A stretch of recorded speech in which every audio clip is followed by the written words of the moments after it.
Her foot connected with my side before I even had time to brace. A sharp, bone-deep pain. My breath cut short. "Shut up, coward," her voice, cold and venomous. I looked up from the floor. The woman I once trusted stood above me, chin raised, face tight with contempt. My wife. And beside her, my daughter, laughing. At me. The laugh cut deeper than her kick ever could. A doctor appeared in the doorway, startled. His eyes flicked between us, trying to read what he had walked into. "Enough," he muttered, his tone professional, but his stare lingered too long. He knew there was more here than painkillers and blood tests. I said nothing. Silence was my shield. But inside, something fractured. Something that had been holding the pieces of me together. That was the night I stopped asking why she hated me. That was the night I began to wonder what she had hidden all along. It started small. A call she silenced when I walked in. A text she angled away from me, thumb shaking slightly as she deleted it. A new perfume that wasn't hers. And then, my daughter. Her words carried a strange edge now, a tone that wasn't natural to her. When I asked her about school, she would look past me, toward the door, waiting for her mother to arrive. I tried to tell myself it was nothing, but silence has a way of amplifying what you don't want to hear.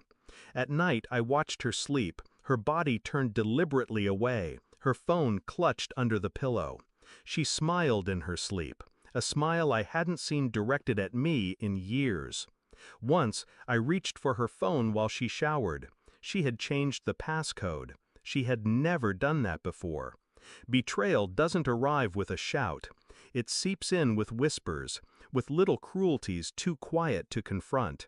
I told myself not to break, not to accuse without proof, but deep inside, I already knew. I moved carefully, calm on the surface, storm beneath. I began to collect fragments, phone records, numbers she called often, always late at night, receipts, dinners for two, when she had told me she was working late. My daughter mentioning names I had never heard, names her mother had clearly whispered into her ear. I ordered a DNA test in secret, a strand of my daughter's hair, my own blood. I told myself it was paranoia, but the thought had taken root, and it wouldn't let go. Weeks passed. I smiled when she asked questions. I kissed her cheek when she pretended affection. I laughed when my daughter mocked me. I played the part of the fool. But every night I catalogued. Dates, times, messages half read before she snatched her phone back. The silence grew heavy, almost suffocating. Yet I welcomed it, because silence was my weapon now, and I would wait for the exact moment to strike. The envelope came on a gray morning, unmarked, clinical.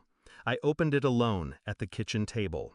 The words were simple, cold, brutal, paternity excluded. The room tilted slightly. My daughter, my own blood, I thought, was not mine. A truth I had carried like air itself was stripped from me in a single line of sterile text. I folded the paper neatly, slid it back into the envelope, and placed it on the counter. My hands did not shake, not once. That evening I waited. She came home humming.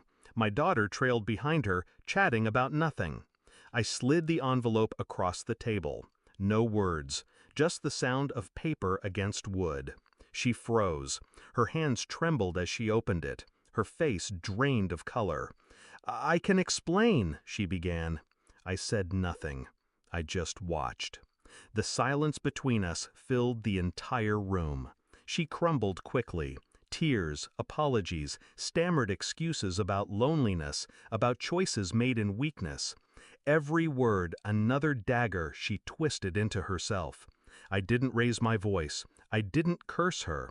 I simply asked one question. How long? She broke. She admitted more than I had expected. Years. A man I knew. Someone she had allowed into my home, into my family, while I worked, while I bled, while I trusted. I watched her unravel, and I felt nothing. Not rage, not grief, only clarity. I stood, calm, walked to the door. "You wanted me silent," I said quietly. "You got your wish." And I left her there, with the truth she could never bury. The air outside was sharp. It cut into me like glass, but it was clean, pure. I didn't look back, not once.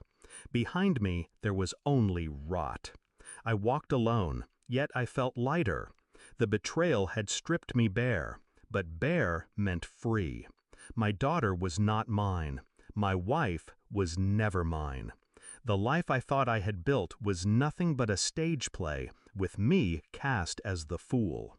But now the curtain had fallen, and I was no longer playing. I learned something in that silence.